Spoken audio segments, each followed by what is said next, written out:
ಗ್ರಹಣ ಹಿನ್ನೆಲೆಯಲ್ಲಿ ಜೆಡಿಎಸ್ ಇದು ಮತಗಳಿಕೆಯಲ್ಲಿ ಎಲ್ಲ ಒಂದ್ ಕಡೆ ಹಿನ್ನಡೆ ಆಗುತ್ತಾ ಹೇಗೆ ಸರ್? ಒಕ್ಕಲಿಗ ಮತಗಳ ಮೇಲೆ ಪ್ರಾಬಲ್ಯ ಸಾಧಿಸ್ತಾರ? ಮೊದಲಿಗೆ ನಾನು ಕರ್ನಾಟಕದ 25ನೇ ಮುಖ್ಯಮಂತ್ರಿಯಾಗಿ ಆಯ್ಕೆಯಾದ ಡಿ.ಕೆ. ಶಿವಕುಮಾರ್ ಅವರಿಗೆ ಶುಭಾಶಯ ಹೇಳ್ತೇನೆ. ರಾಜ್ಯದ ಜನತೆ ಭಾಳ ನಿಮ್ಮಿಂದ ಎಕ್ಸ್ಪೆಕ್ಟ್ ಮಾಡ್ತಿದ್ದಾರೆ, ಅದಕ್ಕೆ ಕೈ ಜೋಡಿಸಿ ಅಂತ ಹೇಳ್ತೇನೆ. ಮತ್ತು ಎರಡನೇದಾಗಿ ಈಗಾಗಲೇ ನೀವು ಕೇಳಿರೋ ಕ್ವಶನ್ನು, ಒಕ್ಕಲಿಗರ ಮತಗಳ ಕ್ರೋಢೀಕರಣ ಆಗುತ್ತೆ, JDSಗೆ ಇದರಿಂದ ಅನಾನುಕೂಲವಾಗುತ್ತಾ ಅಂತೇಳಿ.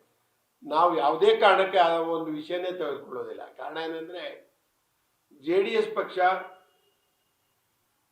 ಮಾಜಿ ಪ್ರಧಾನಿ ದೇವೇಗೌಡರ ಚಿಂತನೆ, H.D. ಕುಮಾರಸ್ವಾಮಿ ಅವರ ರೈತ ಪರ ಕಾಳಜಿ, ಒಕ್ಕಲಿಗರ ಸಮಾಜದ ಮೇಲೆ ಅವರಿಗಿರುವ ಒಂದು ಅಭಿಮಾನ, ಮತ್ತು ಅದು ರಾಜಕಾರಣ ಅಲ್ಲ, ಅದನ್ನು ಮೀರಿ ಇದೆ. ಡಿ.ಕೆ. ಶಿವಕುಮಾರ್ ಅವರು ಕಳೆದ ಚುನಾವಣೆಯಲ್ಲಿ ನನಗೆ ಒಕ್ಕಲಿಗರು ಒಂದು ಸಾರಿ ನನಗೆ ಪೆನ್ನಲ್ಲಿ ಬರೀಲಿಕ್ಕೆ ಆಸ್ಪದ ಮಾಡಿಕೊಡಿ ಅಂತ ಹೇಳಿದರು. ಅದಾದಮೇಲೆ 3 ವರ್ಷಗಳಲ್ಲೂ ಅವರು ಒಂದು ದಿನನೂ ನಿದ್ದೆ ಮಾಡದೆ ರಾತ್ರಿ ಆಗಲನ್ನದೇ ಆ ಚೇರ್ನಲ್ಲಿ ಕನಸಿನಲ್ಲೇ ಇದ್ದರು.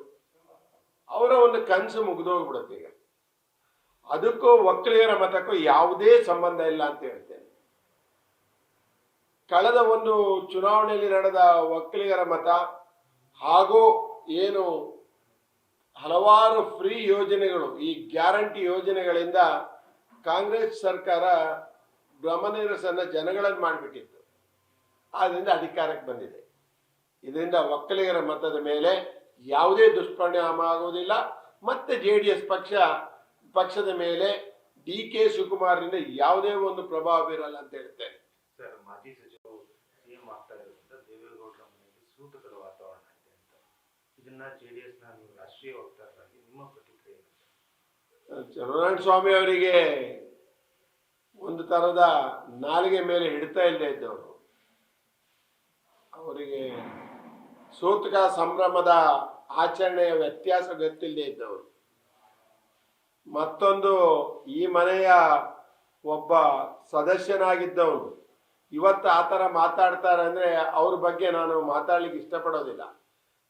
ಅವರಿಗೆ ಒಂದು ಅನಿಸ್ಬಿಟ್ಟಿದೆ. ಇಲ್ಲ, ಡಿ.ಕೆ. ಶಿವಕುಮಾರಿಗೆ ಖುಷಿ ಆಗಬೇಕಾದ್ರೆ, ಸಿದ್ದರಾಮಯ್ಯನವ್ರಿಗೆ ಸಂತೋಷ ಆಗಬೇಕಾದ್ರೆ, ದೇವೇಗೌಡರ ಕುಟುಂಬನ ಟೀಕೆ ಮಾಡಿದ್ರೆ ಸಂತೋಷ ಆಗುತ್ತೆ ಅಂತ ತಿಳ್ಕೊಂಡಿದ್ದೀರಿ. ನೀವು ಬಫೂನ್ ಆಗ್ತಿದ್ದೀರಿ ಅಂತ ತಿಳ್ಕೊಂಬಿಡಿ.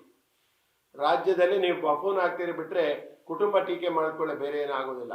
ಅದಕ್ಕಿಂತ ನಿಮಗೆ ಕೊಟ್ಟಿದ್ದ ಖಾತೆನ ಸರಿಯಾಗಿ ನಿರ್ವಹಿಸಿದರೆ ನಿಮ್ಗೆ ಇನ್ನೊಂದು ಸಾರಿ ಕೊಡ್ತಿದ್ರು. ಮೊದಲನೇ ಕಂತಲ್ಲೇ ಕೊಡಬೇಕಿತ್ತು. ನೋಡೋಣ, ನನಗೆ ಅದು ಗೊತ್ತಿಲ್ಲ. ಆದರೆ ಇಂಥ ಹೇಳಿಕೆಗಳನ್ನು ನೀವು ಯಾರು ಬೆಳೆಯಲ್ಲ ಅಂತ ಹೇಳಲಿಕ್ಕೆ ಇಚ್ಛೆ ಪಡ್ತೇನೆ. ನ್ಯೂಸ್ ಫಸ್ಟ್, ನಿರ್ಭೀತಿಯಿಂದ ನಿಮ್ಮ ಪರವಾಗಿ.